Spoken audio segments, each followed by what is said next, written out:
I really need to tell you is the play is President Charles Evans Hughes, a comedy by Rex McGregor.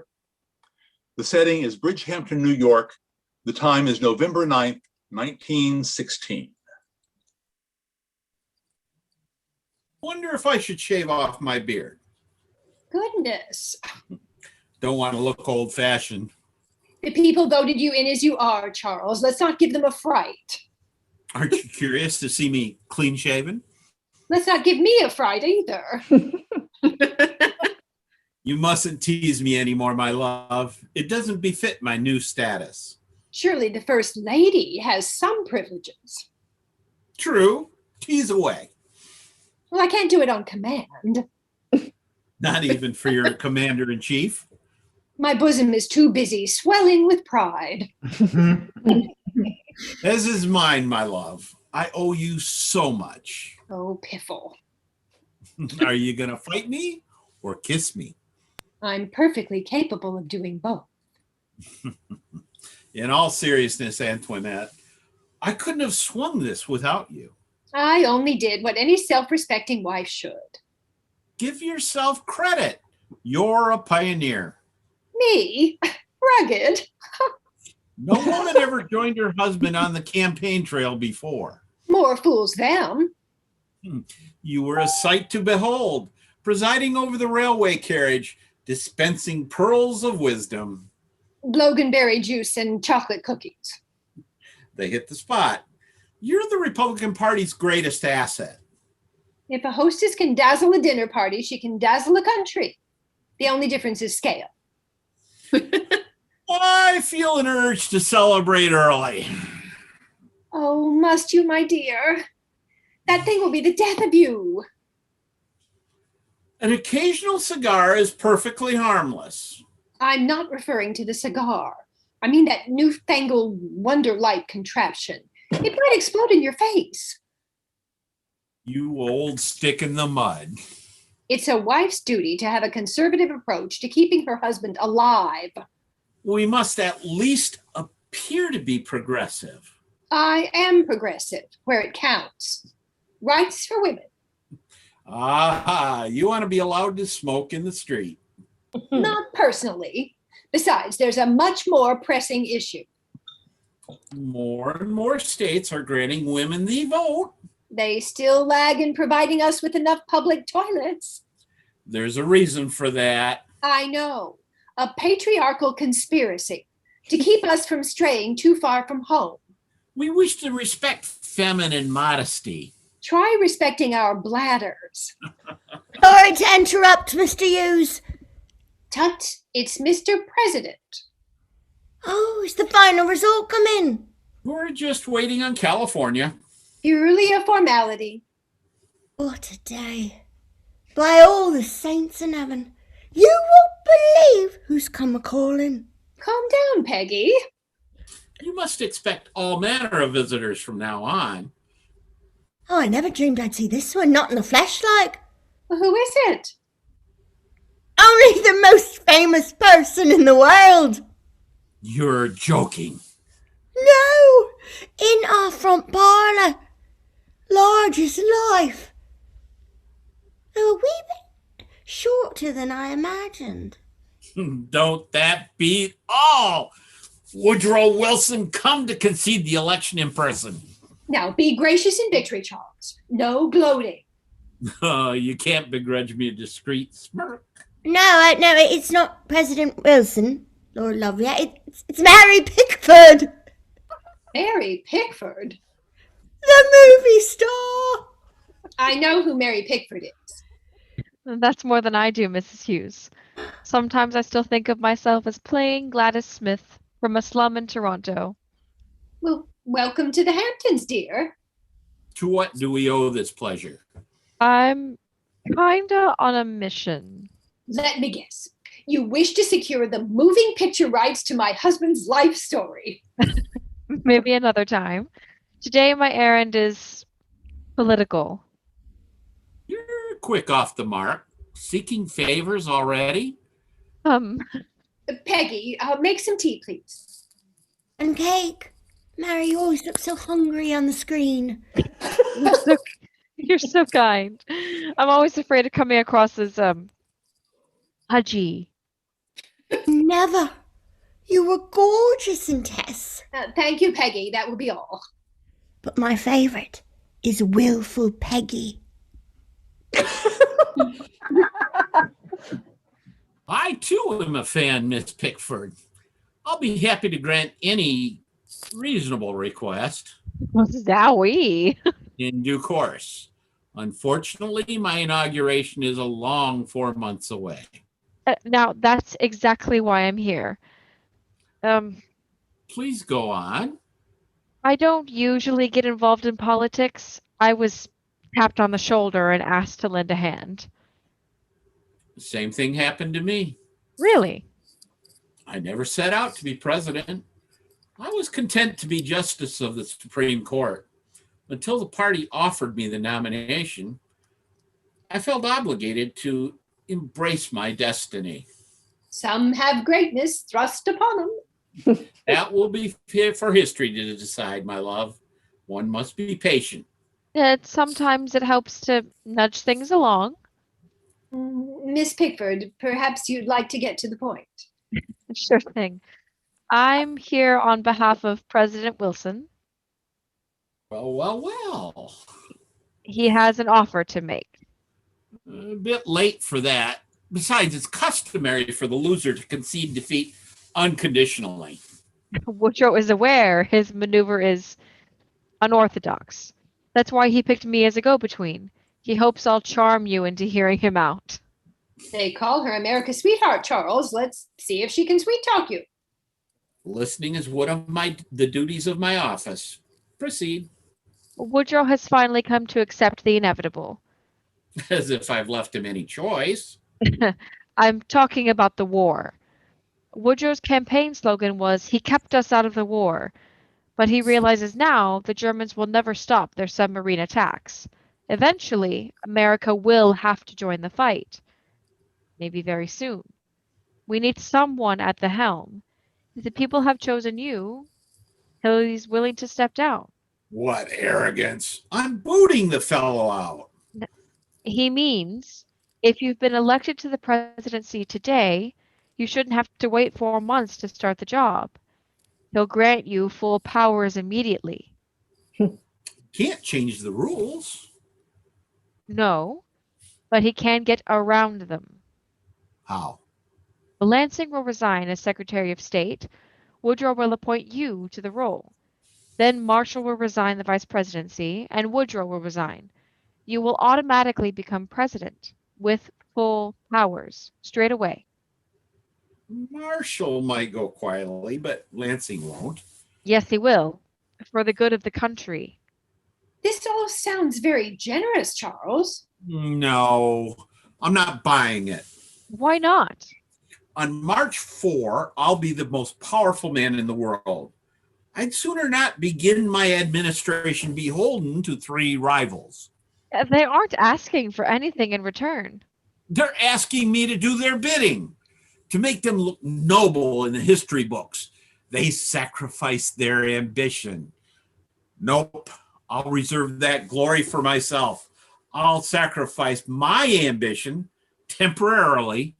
Lame Duck Wilson can limp on until March, when I take over, beholden to no man. You can't be so petty. How dare you take that tone? You're talking to the President of the United States. I know studio bosses who are less pig-headed. You impudent baggage. Ignore her, Antoinette.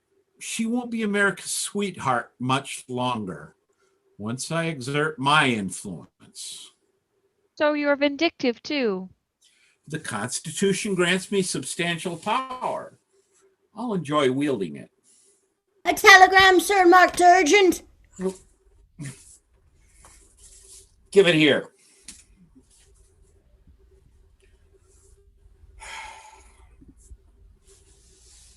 California? Wilson's. What a crying shame. God bless Hollywoodland. Leave this house. Oh, gladly. Cheer up, Hughes. You can go back to being a Supreme Court. What was the word? Justice. Mary, Mary, will you sign my journal? Sure. By the way, Peggy, I'm on the lookout for a new maid. Are you interested?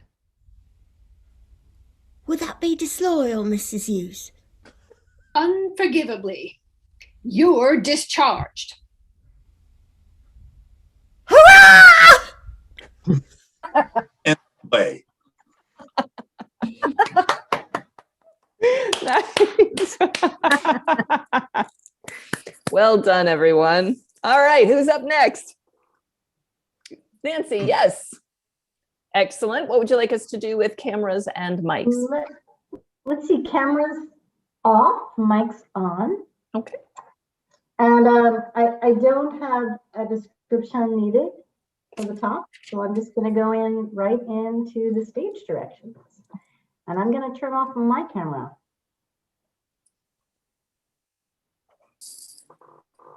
Above All Else by Sofia Tosches. Scene 1. A small mom and pop coffee shop. It's not crowded. Music is playing overhead. The barista is just finishing up making a coffee when Phoebe walks in. A bell on the door jingles as Phoebe pulls open the door. Hello, welcome in. What can I get started for you today? Oh, I'm not sure. I've never been here before. Well, it's all wonderful. If you would like any suggestions, just let me know. I think I'll have a honey lavender latte. Decaf. Decaf? Yeah, I don't drink caffeine. May I ask why? I get heart palpitations. It's super painful. Oh. Are you not able to do decaf? Oh, no, that's fine. Coming right up. Oh, don't worry about it. It's on the house. Welcome to the area. That is so sweet. Thank you. No problem. Take a seat and I'll bring it to your table. Phoebe sits at a table near the window.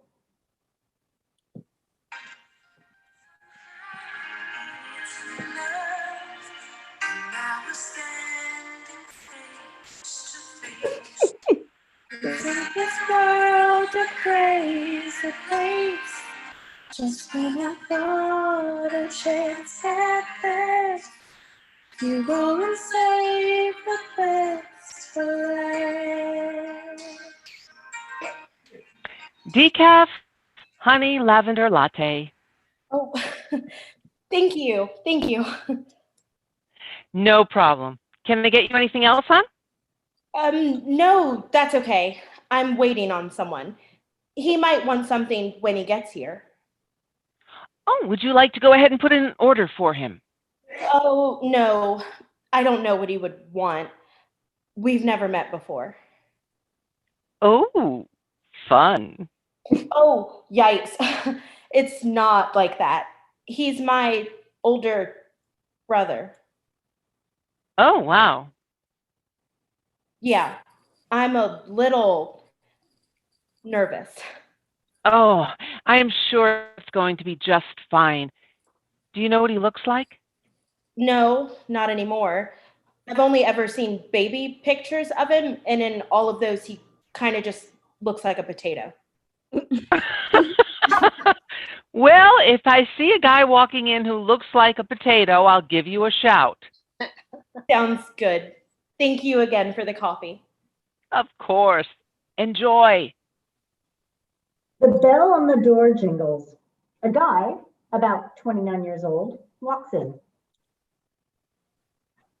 Phoebe? Theo. Oh my God. It's really you? Hey, little sis. How the heck are you? I'm okay, given the circumstances. Man, This feels so surreal right now. I can't believe you're actually real. As real as you are. Sit. Do you want a cup of coffee? No, it's okay. What'd you get? Decaf, honey lavender latte. It's good. Why decaf? I get heart palpitations. Oh. Okay. Listen, it really means a lot to me that you're here for this. I wouldn't miss it for the world. I'm just sorry that I couldn't have been there for more of the things that you needed me for over the years. Theo, stop. You know as well as anyone it wasn't your fault. You had no control over that. Yeah, but I could have reached out. Honestly, I don't know that I would have wanted that. I always had this idea in my head of who you were and what our relationship would be like. And if I had known you sooner, you might have washed away my dream version of you. Your dream version, huh? Was it cool? The coolest. I remember getting ready for my first real date. I was a sophomore in high school, and I thought to myself, if Theo was here, what would he say to me before I left for this date? And what did Dream Me say? Oh no, I am not letting you off the hook that easy. You have to tell me now what you would have said then. Wow, thanks for putting me on the spot. You're welcome. I don't know what I would have said. Oh, that's a lie, and you know it. I think you know exactly what you would have said. Okay, you're right. I would have said that no man will ever be good enough for you, especially when they meet in high school, but that I wanted you to have a good time and that dating is really fun. You know, it's nice to meet and get to know different people, but just don't fall too hard too fast.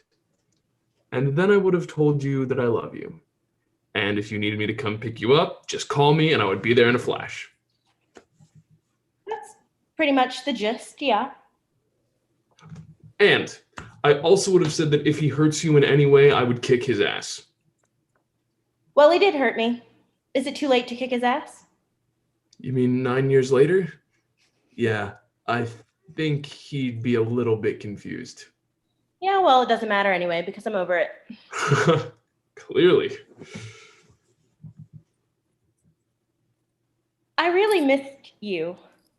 I always wondered if life would have been different with you around. Yeah, I've wondered that too.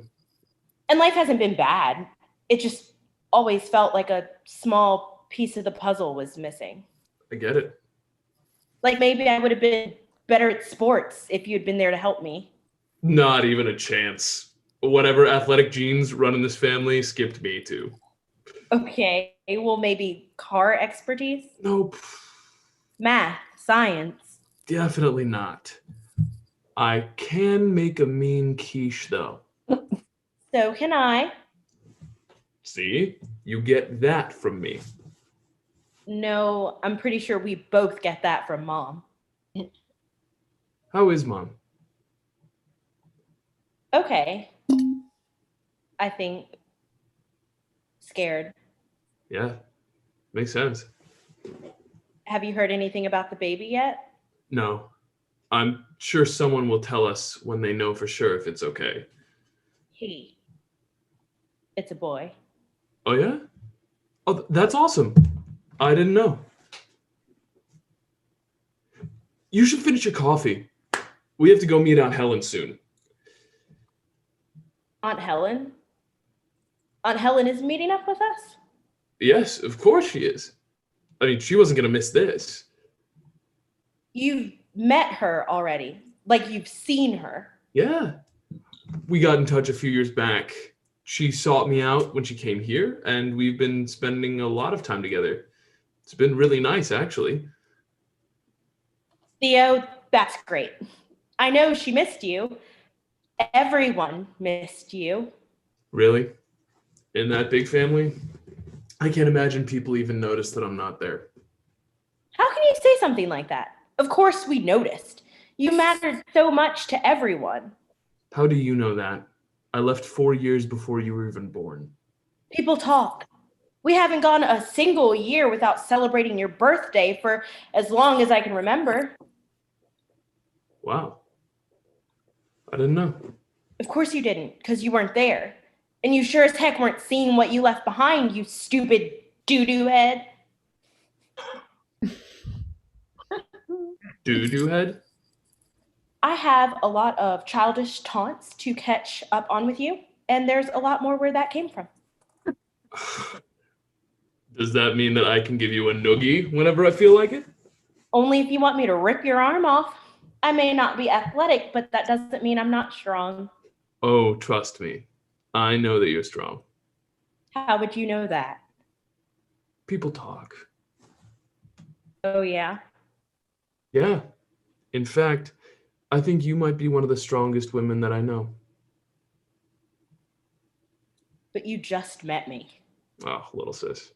You radiate strength. Doesn't take long to see that. Come on, we gotta go. Thea and Phoebe stand up and head to the door. She waves goodbye to the barista. Look, not a potato. Huh? Don't worry about it. Come on.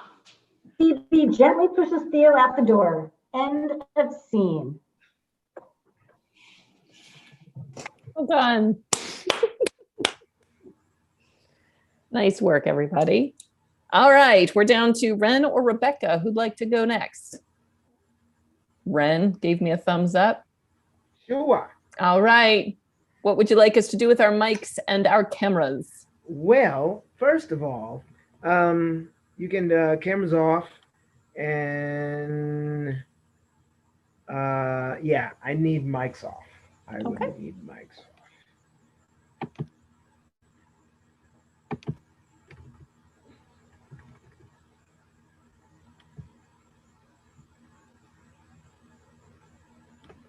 If You Can Hear It by Claudia Barnett.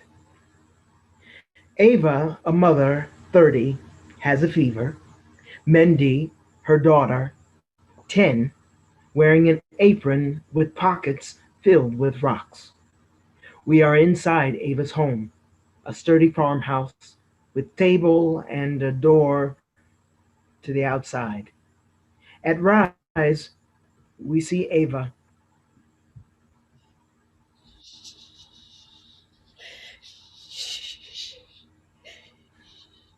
On the ground, lights indicate gray waves in motion, swarms of rats.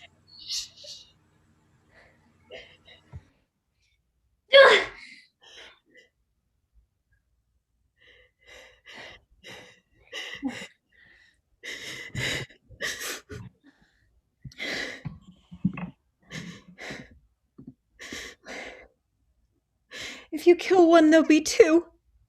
If you kill two, there'll be four. If you kill four, there'll be eight. If you kill eight, there'll be 32, 64. What did you bring? Where's your brother? Getting rocks. He's making a pile. You only need one. At a time. And your father? At the town hall. Still? How's your fever? One climbed into the cradle. She's okay? I got there in time. This time. She's cooler. I'm burning. Keller got bit last night. Badly? He took a small toe. Marta says it's oozing blue. They cleaned it. Stitched it. She said best case, Keller walks with a limp his whole life. He has a fever too. Why are they taking so long? They locked the doors and pulled the shades. They brought Gunther out on a gurney. They said they're shutting out the fever. They said don't knock if you don't have whiskey. No one has whiskey. They won't come out till they decide.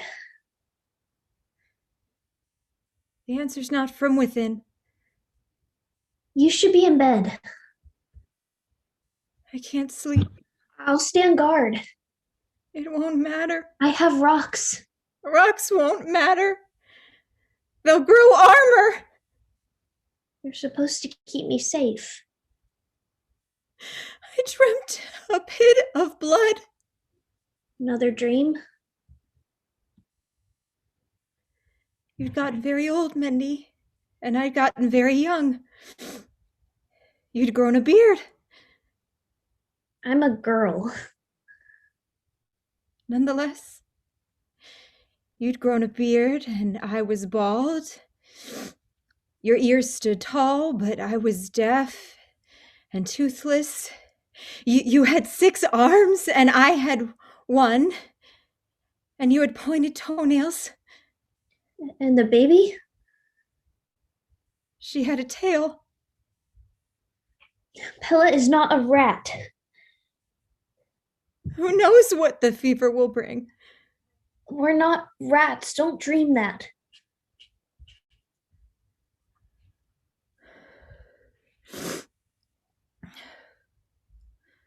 A man, no a boy, no a man, wore a coat, red like blood, blue like plums, gold like mead, played a flute. No, a twig. No, a flute. With a sound so sweet, no one could hear it. You're scaring me, Mama.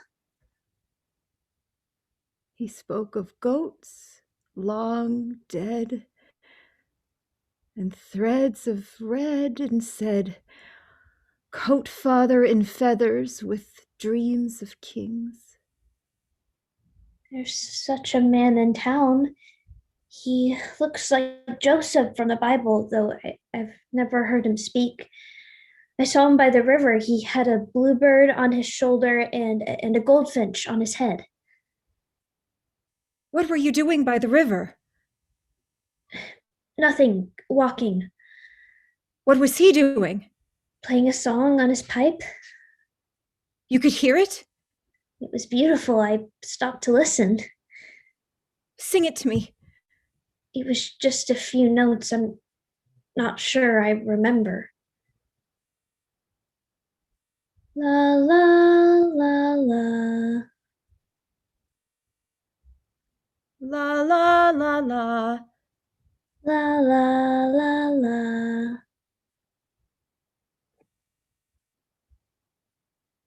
That's all?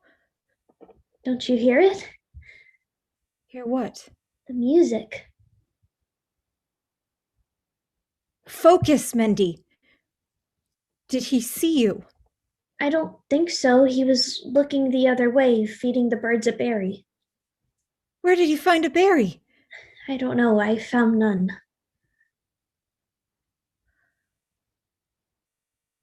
That's why you went to the river. Why are you asking these questions? What happened in your dream? 6 fat rats climbed out of the water.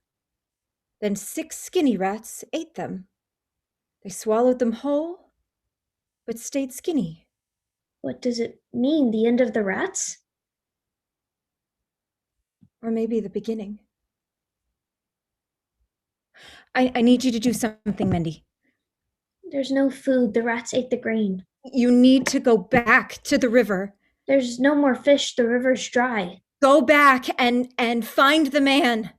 By myself? You don't trust him? I don't know him. You said the birds ate from his hand. He won't hurt you.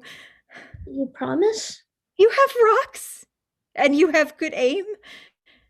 And take your brother with you. He's 6. Then I'll go myself. You're sick, and you need to stay with Pella. The fever's without. She'll be safe. What about me?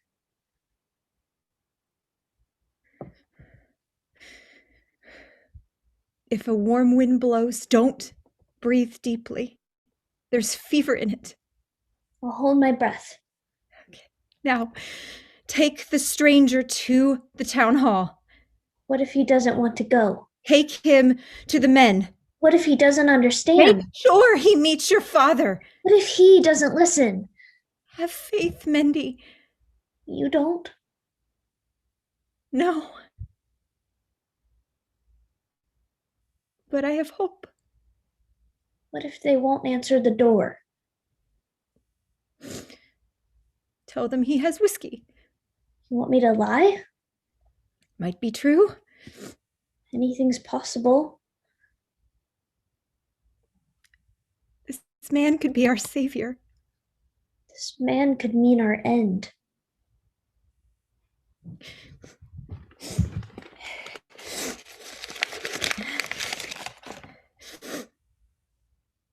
Have hope. How? I dreamt it. Give half to your brother.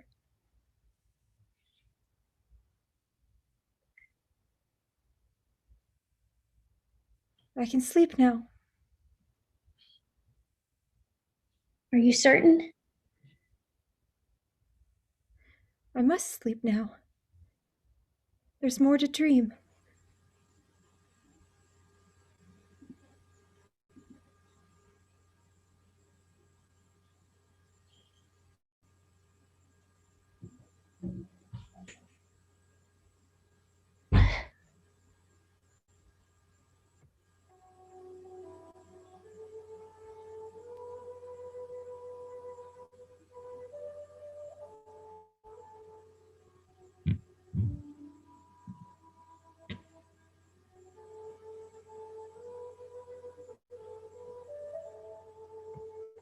And scene. Oh.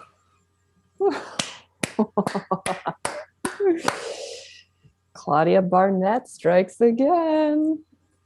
Nice, nice. All right, Rebekah. Okay, video's off, but you can leave your mics on.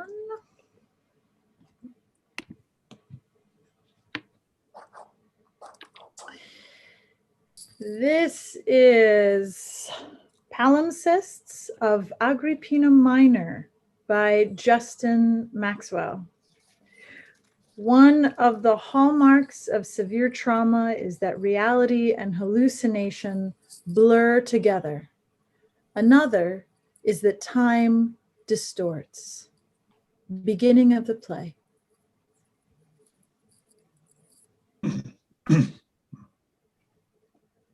How my play begins.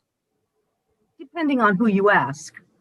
I, an Agrippina Minor, or Agrippina the Younger, or Empress Consort of the Roman Empire, or Mother of the Emperor, or Julia Agrippina. I get called a lot of things. Steve and Karen enter dressed as you'd expect. Reeves and I am really strong. Because of my time playing Hercules, I know the power of exposition. I'm Karen Black, and I'm a passably good actor, good enough to star in B movies and get supporting roles in the big ones. Karen knows what she's talking about. She was in Rob Zombie's House of a Thousand Corpses and about 200 other films. And Steve knows what he's talking about. He starred in all those old sword and sandal dramas and was the #1 box office draw of 1960. As the characters announce names, images of the real people appear. Agrippina is the great-granddaughter of Caesar Augustus, a man become emperor, become god. His descendants are not people to be fucked with. Let's start with the history. There are a lot of men. Emperor Augustus adopts Tiberius. And then forces Tiberius to adopt Germanicus. To guarantee 3 generations of smooth imperial succession. A quick flow chart of imperial lineage pops up. Unfortunately, forcing succession is a lot like fucking with his descendants. Agrippina is born in 2 generations into this. Fuckery. Any 5 minutes of the life of Agrippina Minor can begin a play. Ink and adrenaline are the basic components of human blood. The facts about her are lost.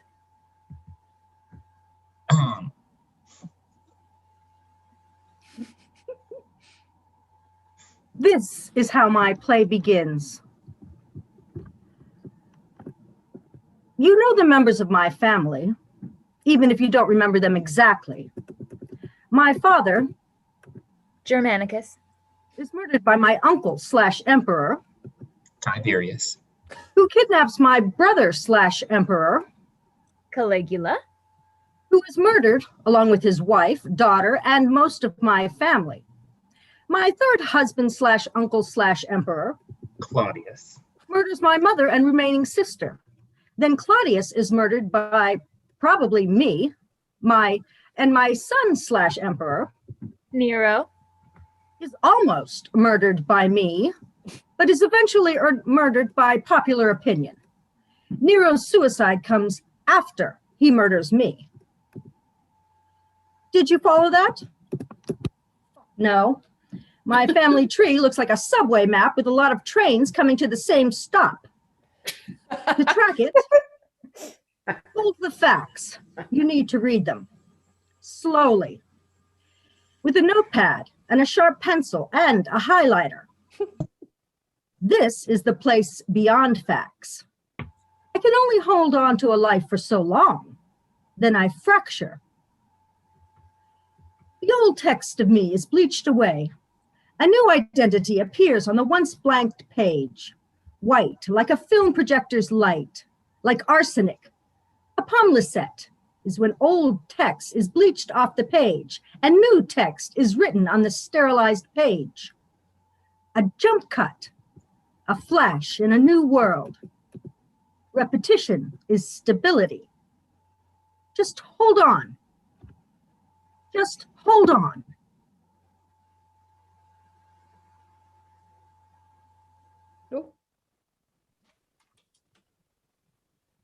This is how my play begins.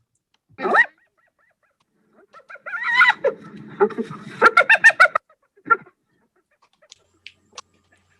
hyenas are lucky. Oh?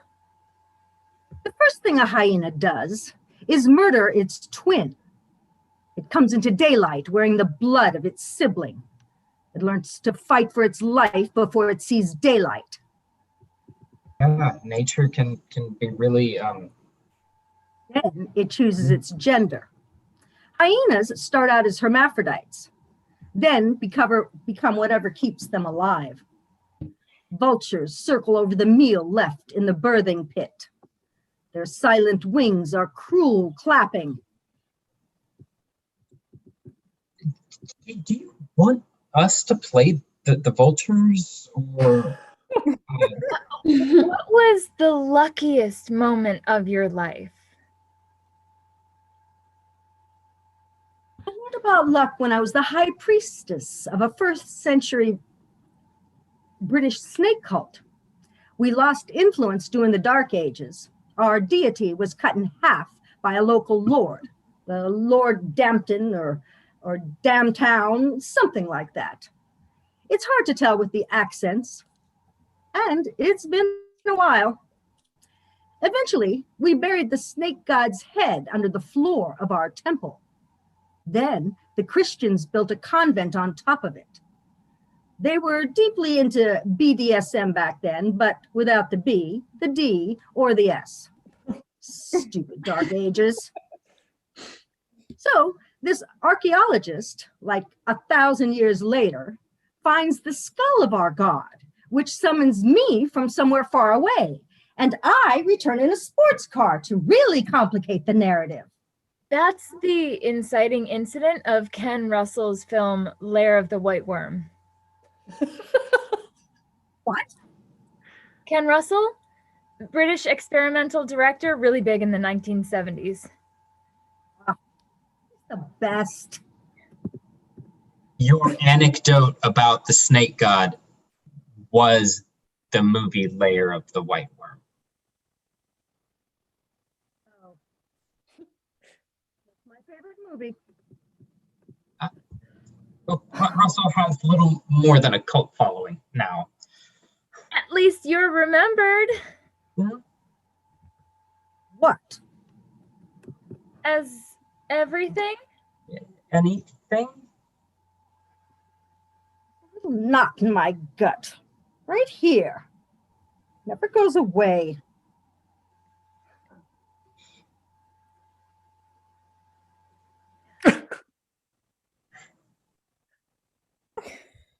And scene.